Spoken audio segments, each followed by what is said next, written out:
When you, as a Brazilian, watch videos or research about EB-5, did you ever hear the word intent? Many people hear this word in immigration discussions and become confused because sometimes lawyers consult or video use this word intent in different ways.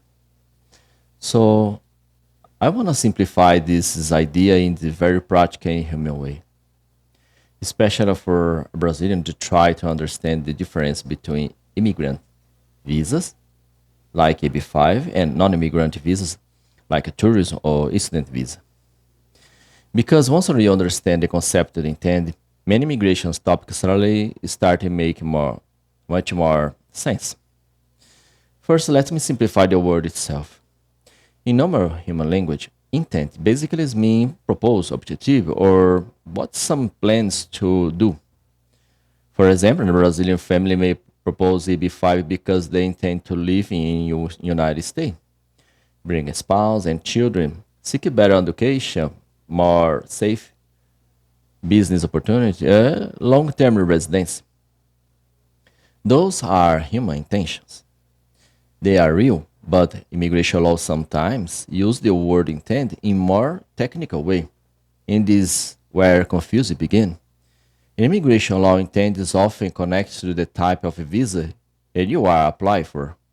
Some visas are temporary, other immigrants' visas designed for permanent residence. And this change how the government looks at your objectives. Let's start with non-immigration visas first, because these comparisons make everything easier to understand. Imagine a tourist visa, like a B1, B2 visa. That visa is temporary.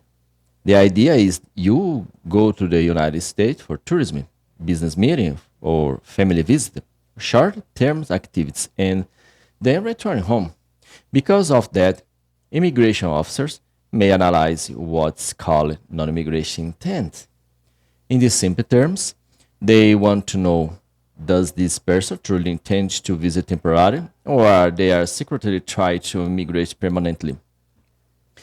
This is why, during the tourism visa analysis, officers may look at your ties to Brazil, your work, your property, your family, your financial situation, and whether your story match temporary travel.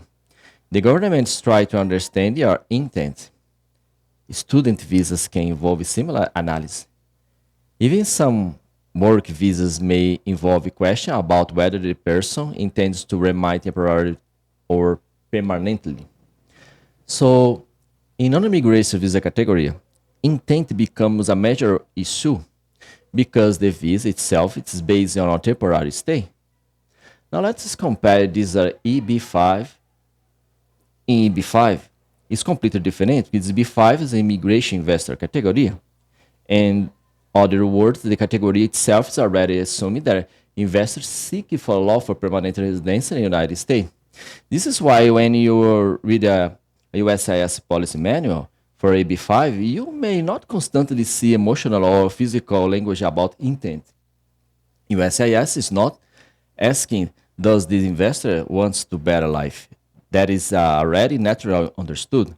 If someone apply PB5, the government already understand that the person is pursuing permanent residence through investment. The immigration intent is basically building into the category itself. So instead of focusing heavily on why the investor wants residence, USIS focus more in can this investor legally qualify. That is why the policy manual talks much more about lawful source of fund, capital investment, job creation, admissibility, and compliance. The emotional reasons may exist, but the adjustification focus of the proof of eligibility.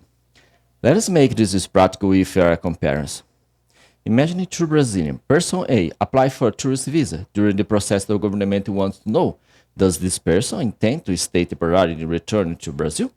Person B apply for EB-5. In this case, the government already understand that the person seek permanent residence.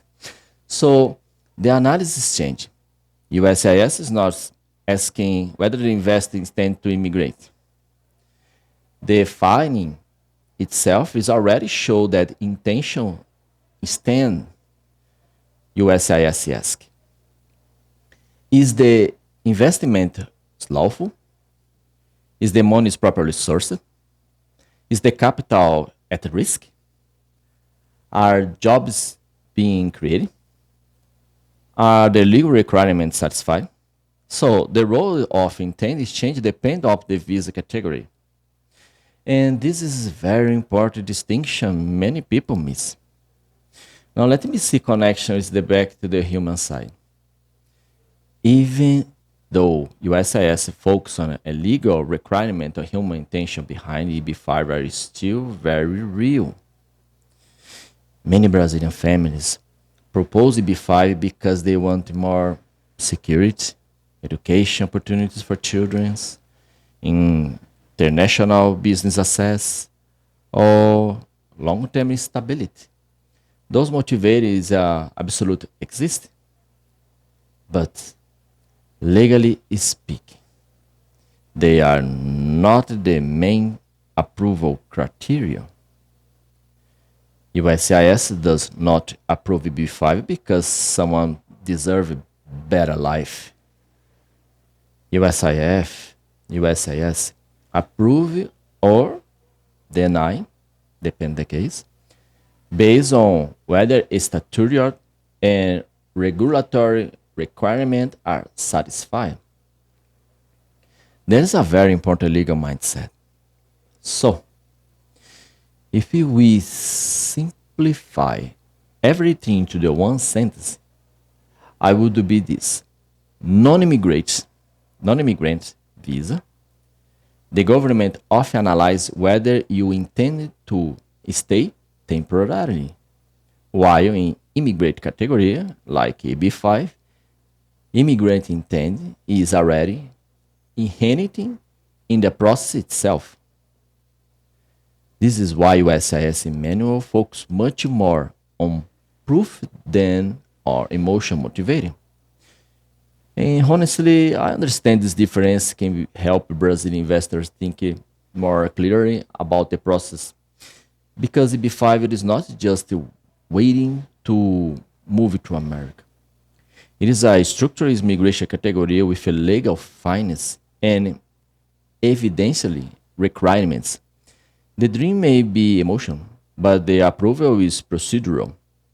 So next time you hear the word intent for any video or search in EB-5, in immigration discussion, stop and ask yourself, are we talking about the human intention or a legal immigration intent connection to the visa category itself? That small distinction changed the entire conversation. There's something important here.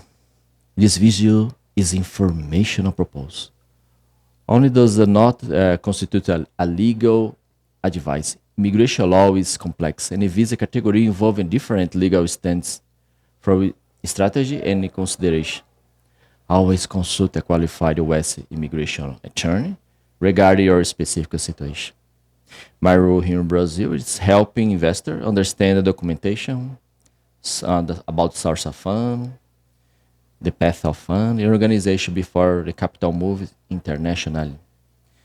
Thank you for watching. I hope this video be helpful, and I see you in the next one. Bye now.